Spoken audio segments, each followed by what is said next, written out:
similar to it. Yun ang punto dyan, ha? Kasi we are asking for a TRO and preliminary injunction, ha? Hindi kami hihingi ng ganun kung hindi kami naniniwala na null and void yan. Wala pang update? Ha? Wala pa. Well, it's up to the court. We are only praying. 2 days ago lang. Okay. Thank you. Okay, another question? Dito po, wait lang, ito. Sir, Hugoy Patriarch ng Road. Sir, attorney, kasi kahapon, sa press briefing ni Pangulong Marcos, natanong ito tungkol sa passport ni Saldico na bakit hindi pwedeng ikansila at hindi pwedeng hulihin arrest sa ibang bansa. At ang sabi ng Pangulo ay attorney lang ang makakapag-sagot. Hindi niya sinagot. Well, attorney. okay. Ganito ang kwan dyan, may mga grounds kasi for the cancellation of a passport.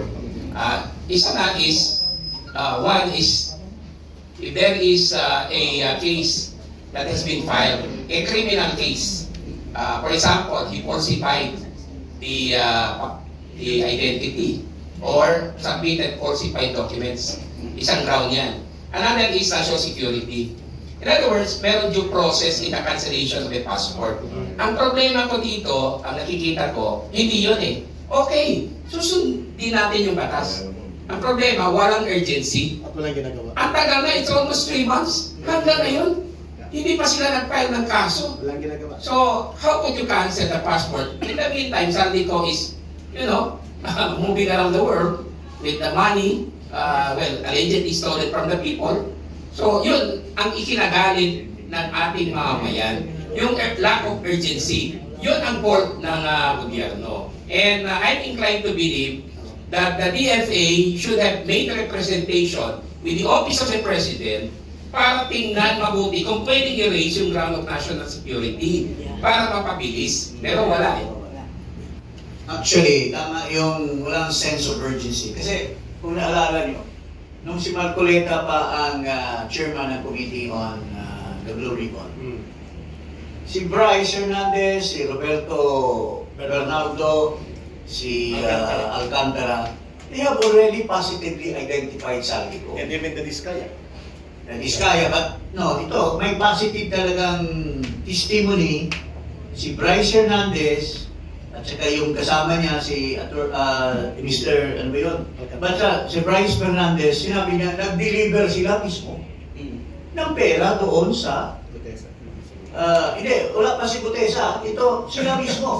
Yung, nag-deliver sila ng pera doon sa BGC. Sa Horizon. Basement nung bahay ni Saldi na nasa Horizon.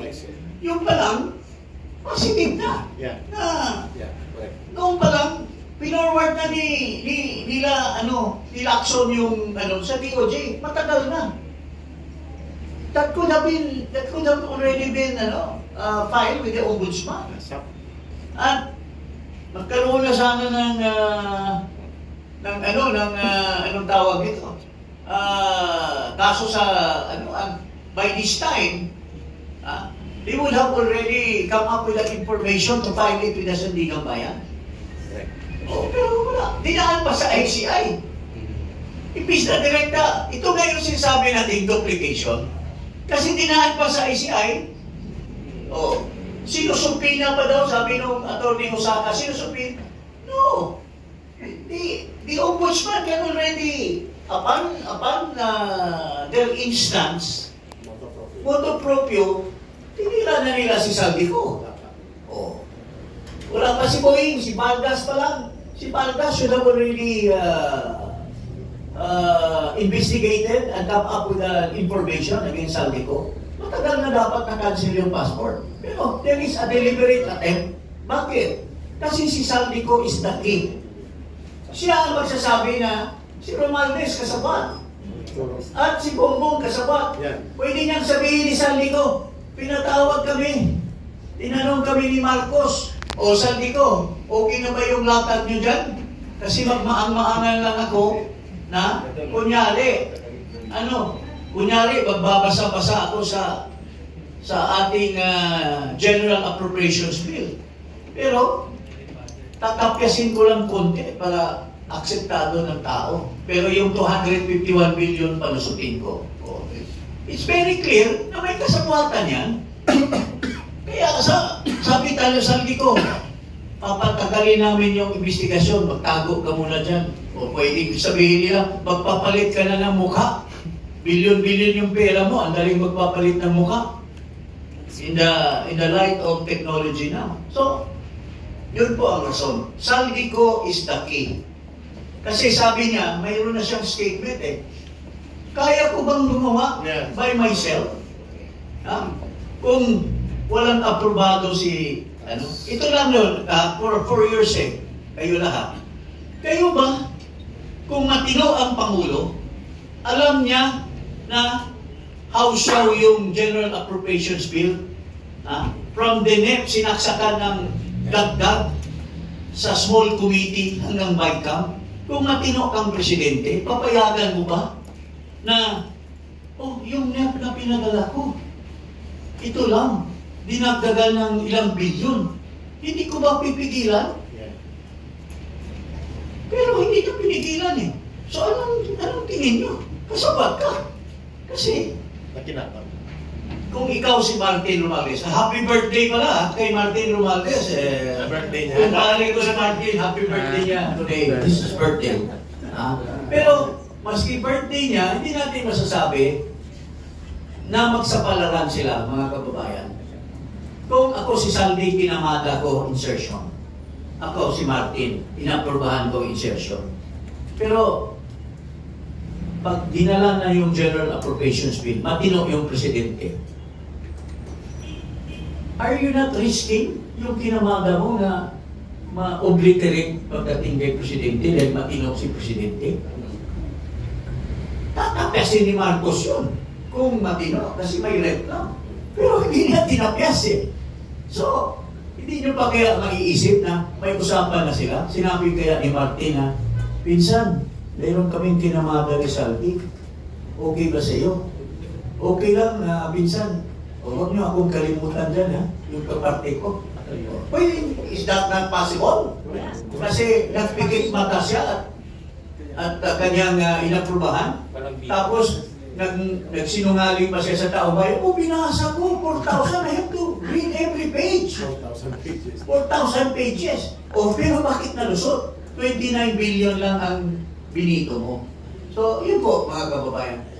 Kaya, sinasabi namin, ang mastermind nito lahat ay si Marcos Jr. Kaya pa rin may rejoinder doon na. Maganda yung 2 minutes lang ito na rejoinder. Maganda yung pinanggit ni Congressman Jing at ni Atty. Manny Luna. No sense of urgency.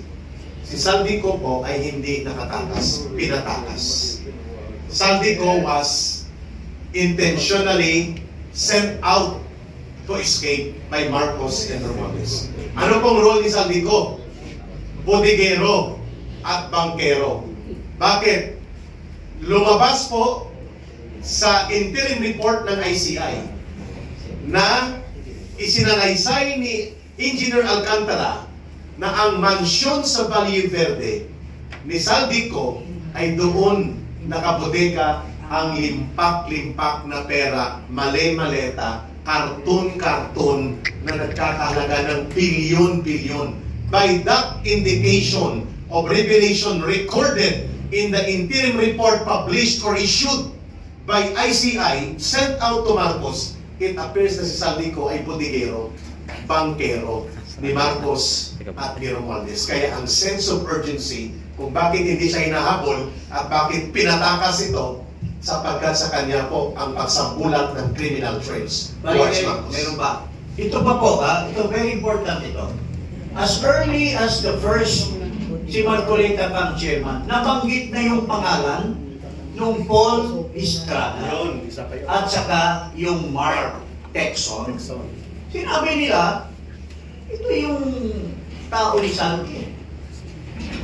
Pero si Lacson ba? Pinatawag niya yun? Nakasibat ka, sabi na, sa Chile na yung...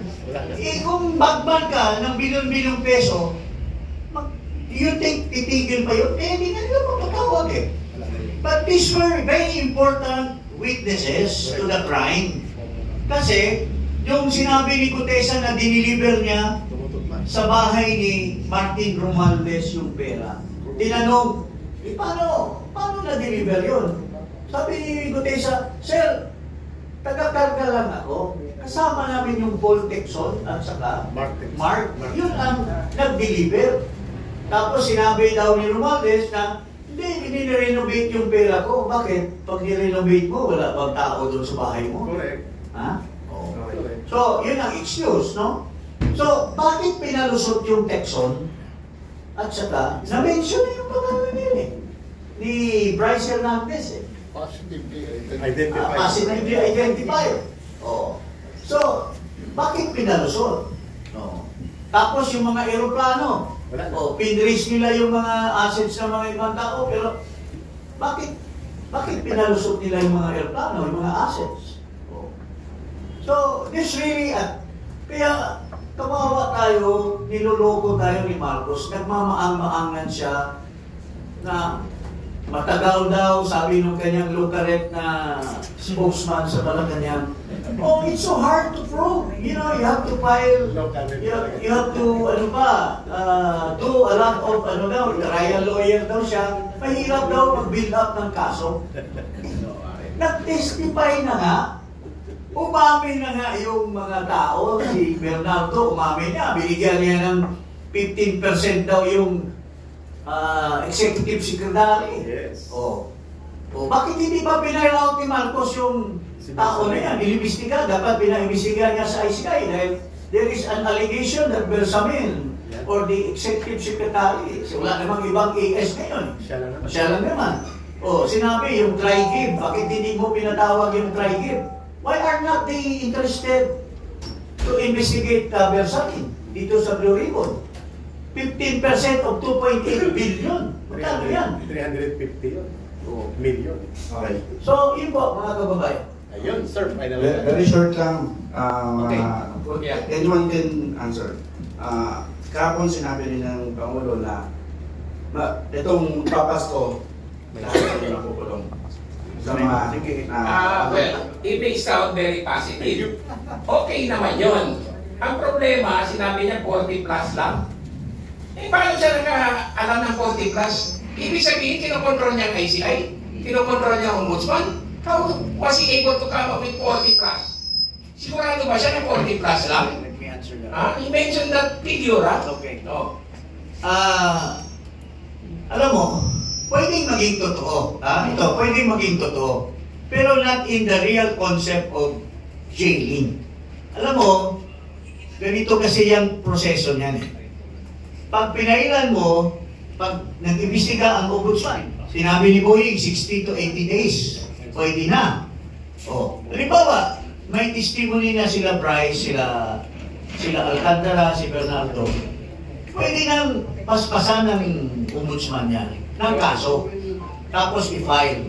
Since plunder yan, or malversation more than 8 billion, napaka-bilis yan. Kulong ka agad yan, but not in the concept of imprisonment. Yung katulad nila Jinggoy, nila ni Bong Revilla, pwede mong ikulong kagaya ni Laila de Lima. No bail eh. No bail yan eh. Pagka na-file yan, Sandigang Bayan will immediately issue An arrest order. Now, since it's not bailable, dapat ginawa na ni Marcos yan, noon pa. Kumbinsido kayo na may makukulong. Kung gawin nila yan. Pero not kulong na convicted. Kulong na, since it's not bailable, they will be detained or will be in the custody of the law. In that concept.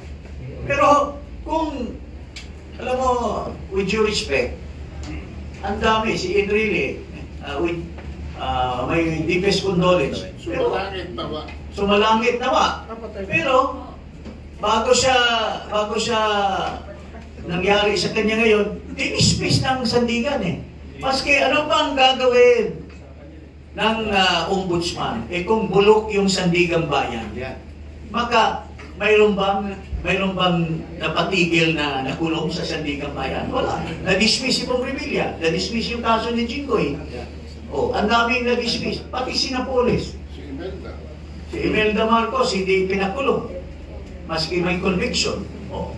So, mahirap talaga. Pero, ang inaano ng taong bayan, hindi yung kulong in the real sense.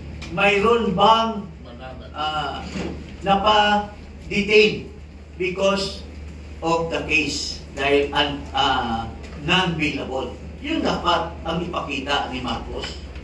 Pero, kung ang makukulong ay mga mga small price. Sinasabi na niya walang kaso kay Romualdez. Anong klaseng justisya meron tayo? Kaya na ang mga iglesia, ang mga ibang mga sekta ay talagang magpapakita ng kanilang disgust on how things are being done by Marcos. Yun lang po. Joiner lang po. Si Maniwala pa ba tayo kay Bongbong Marcos? Maniwala pa ba tayo sa kanya? Si Elier sinabi niya, may due process tayo, kaya matagal pa yan. Di ba? Sinabi niya doon sa mga nagkasala. Ngayon sinabi, kakulong na sa December. Sabihin niya bukas, hindi. Ngayon, oo. Maniwala pa tayo, kaya galit na ang taong bayan. Okay? One more point. Okay. I'm speaking as a lawyer. We cannot disregard due process. Everybody is entitled to due process. Pero pag delayed ang action, there is what we call violation of the rule on speedy disposition of proceedings and cases. May delay dito eh. Klaro yan eh. And there is selectivity. Paano yan? There is no political will. Yun ang problema dito, Buboy. I see some unhidden hands trying to muddle the process. There is obstruction of justice. Sana yung mga big fish, bakit hindi nila iniimbestiga? Pinangalan na yan. Yung kay Diskaya, ilang congressmen ang na-mention doon? Ang dami. May naririnig ba tayo sa ICI? Meron ba na naririnig sa Senate Blue Ribbon Committee? O sa Ombudsman? Wala. It's all for the show. We are stunned. We want real justice dito. Yan ang dapat para hindi magalit ang taong bayan because we are entitled. We are taxpayers. Okay. Ha? Parang yan. Okay, salamat, Atty. Manny.